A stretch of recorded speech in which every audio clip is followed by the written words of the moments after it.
বিন্যাসের এই ম্যাথটা আমরা খুব সহজে সলভ করে ফেলতে পারবো বেসিক বুঝে। এখানে বলা হচ্ছে যে বুক একটা শব্দ, এই বুক শব্দের বর্ণগুলোকে মোট কতভাবে বিন্যস্ত করা যায় বা বিন্যাস করা যায়। তাহলে আমরা যে কাজটা করব, এই যে আমার বুক শব্দটা আছে, এই বুক শব্দের মধ্যে টোটাল কয়টা ওয়ার্ড আছে? আমার 4টা ওয়ার্ড আছে। দেন আমি যেটা দেখবো, এই 4টা ওয়ার্ডের মধ্যে দেখবো যে রিপিটেড ওয়ার্ড কয়টা আছে। যেমন বি, কিন্তু বি আর কে, যে বি আর কে কিন্তু একটা করে আছে, আর ও হচ্ছে আমার 2টা ওয়ার্ড আছে। কয়টা ওয়ার্ড আছে? 2টা ওয়ার্ড। এখন আমরা কি করব, আমরা যতগুলো ওয়ার্ড থাকবে তত ফ্যাক্টরিয়াল ইউজ করব। লেখা হচ্ছে 4 ফ্যাক্টরিয়াল, আর নিচে হচ্ছে রিপিটেড ওয়ার্ডের তত ফ্যাক্টরিয়াল হবে।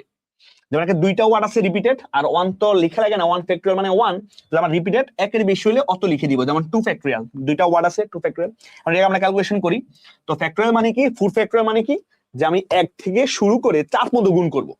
যেমন হচ্ছে 1 ইন্টু 2 ইন্টু 3 ইন্টু 4, নিচে হচ্ছে 1 ইন্টু 2, কারণ 2 ফ্যাক্টরিয়াল 1 থেকে 2 পর্যন্ত গুণ করব। তো আমরা এই 2 2 বাদ, রাইট? তো 3 4 হচ্ছে 12, তার মানে এটা হচ্ছে 12 ভাবে হচ্ছে এই বুক শব্দটাকে সাজানো যায়। কারণ ব্যাপারটা এরকম আর কি, যেমন হচ্ছে বি ডাবল ও কে এইভাবে সাজানো যায়, হ্যাঁ। তারপর হচ্ছে ও বি ও কে এইভাবে সাজানো যেতে পারবে, বা ও ও বি কে, হ্যাঁ, এরকম ভাবে হচ্ছে 4টা ওয়ার্ড নিয়ে হচ্ছে মানে তুমি সাজানো যেতে পারে, ঠিক আছে। সো এটা হচ্ছে আমাদের অপশন এই ডিতে আছে।